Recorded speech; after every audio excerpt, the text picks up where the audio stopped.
What's up guys, welcome to Spare Change. Here on the channel, we do a lot of home theater related videos like this one, as well as 4K Blu-ray reviews for the home theater and movie enthusiast. So if you're new here, consider hitting that subscribe button. So I want to go ahead and send a shout out to LG for sending us their latest and greatest soundbar, the SK10Y. We also have on hand the wireless rear surround speakers, the SPK8S. The soundbar retails for $10.99 and the surrounds go for $179. Adding in the rear speakers makes this a full 7.1.2 Atmos experience. What makes this bar so special is that LG's teamed up with Meridian Audio to handle all their signal processing. This is supposed to provide uncompromised audio performance. So let's go ahead, get it unboxed, set up, and give it a listen. Inside, we get the SK10Y soundbar, an accessories box, and the subwoofer. Opening the accessories box, we get the remote control, the subwoofer power cable, some zip ties to keep those wires neat, AAA batteries for the remote, 2 wall mounting brackets if you want to mount the soundbar, along with mounting screws that attach the brackets to the soundbar. We also get an optical cable, a wall mounting template, and the manuals. The subwoofer is pretty hefty, coming in at 16.8 pounds and is rated at 200 watts. It's completely covered in cloth except for the rear. Around back is the rear firing port, along with a pairing button and a power input. Now this is the biggest soundbar I've had in for review. It's 57.7 inches wide, which makes it slightly longer in width than most 65-inch TVs. On the top corners of the soundbar, you'll find 2 up-firing speakers that'll handle the Atmos overhead effects. If you don't know what they do, they basically fire sound upwards and reflect off your ceiling to simulate actual speakers over your listening space. It's supposed to give you a more immersive listening experience. On the top of the bar are touch-sensitive buttons for power, input selection, volume, and Wi-Fi. On the rear are inputs for LAN, 3.5mm, optical, HDMI ARC, and 2 HDMI ins. Unpacking the surround speakers, we get the manuals, the 2 speakers, speaker wire, and a ferrite core to keep away any magnetic interference.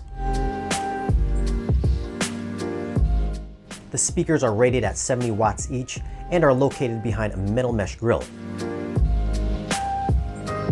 On the back are push connectors for the speaker wire, and a threaded insert is located on the back and on the bottom if you want to use speaker mounts.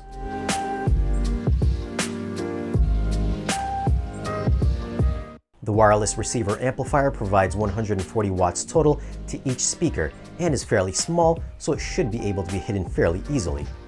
Okay, let's get it hooked up and give it a listen. Connection to the bar is simple. If you're using ARC, just plug an HDMI cable from the TV's HDMI ARC to the HDMI ARC on the bar. Other devices plug into HDMI 1 or HDMI 2. Insert wires into the wireless receiver and speakers, paying attention to which side is left and right. Once the wireless receiver is plugged in, it'll go from flashing to solid when it's connected to the soundbar. The subwoofer connects automatically as well. I've went ahead and placed the surrounds on each end of my couch, and I also set up a chair that puts me a little forward of the speakers to give me a better surround effect. Now I'm going to try out Ready Player One in Atmos. This chapter has effects overhead and effects that move from front to back.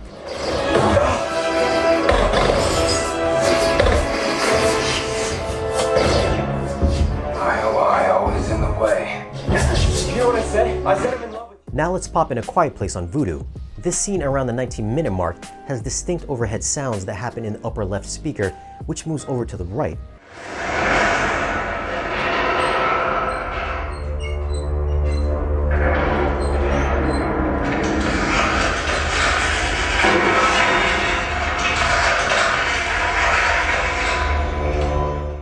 Alright, now I've previously done both these demos on the Sony Z9F soundbar that uses virtual height speakers. When I tested out that soundbar, I didn't get any indication of any sounds coming from above the listening area. The SK10, however, does actually give you a sensation there's sound coming from above. There really wasn't a clear separation of left height or right height, rather than just a spray of sound reflecting back at me. So it can sound a bit muddy as the sound gets back to your ears. Now I did try out the helicopter demo on the Atmos demo disc, and I was able to hear some movement in the front heights if I really listened for it, so it was a little hit and miss. There is clear movement across the front lower channels with convincing left to right panning and vice versa. Vocals were kind of thin, but that's to be expected from smaller drivers. The surround speakers did a great job of filling in the back of the room with distinct placement of sounds, and movement from front to back was seamless as well. Again, with smaller drivers, you won't get much in the way of bass or mid-range. If you have your couch up against the back wall like mine, I would advise you place them a little higher than your ears, because they can get a little distracting. Although you can change levels for all channels using the included remote, as well as bass and treble controls.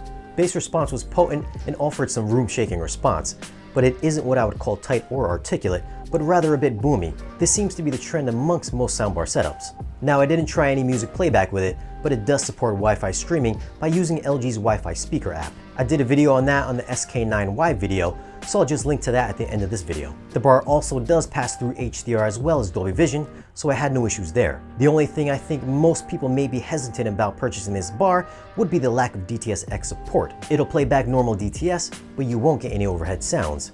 And I doubt it'll be getting a firmware update, but who knows. So as far as sound quality for Atmos, I think this is right there with the Sony ST5000. It does one better by adding in wireless rear surrounds, so it gives you a much better immersive experience. This is the only area where the Sony lacks. So if you're on the fence between these two soundbars and can live without DTS-X, I think this is the clear winner. If you must have DTS-X support, then there's really only one choice. The SK10Y is a great sounding soundbar with very big sound. Atmos was hit and miss for me, but it may be a little different for you depending on the type of room you have. If you're looking to up your audio experience at home and don't have space for a room full of speakers, I'd head over to your local audio store and give this setup a listen. Now, if you found the video useful, give it a thumbs up. If you own this setup, let us know in the comments below what your experience is like. Check out our social media links, and if you're new here, hit that subscribe button. We'll see you guys again in the next video.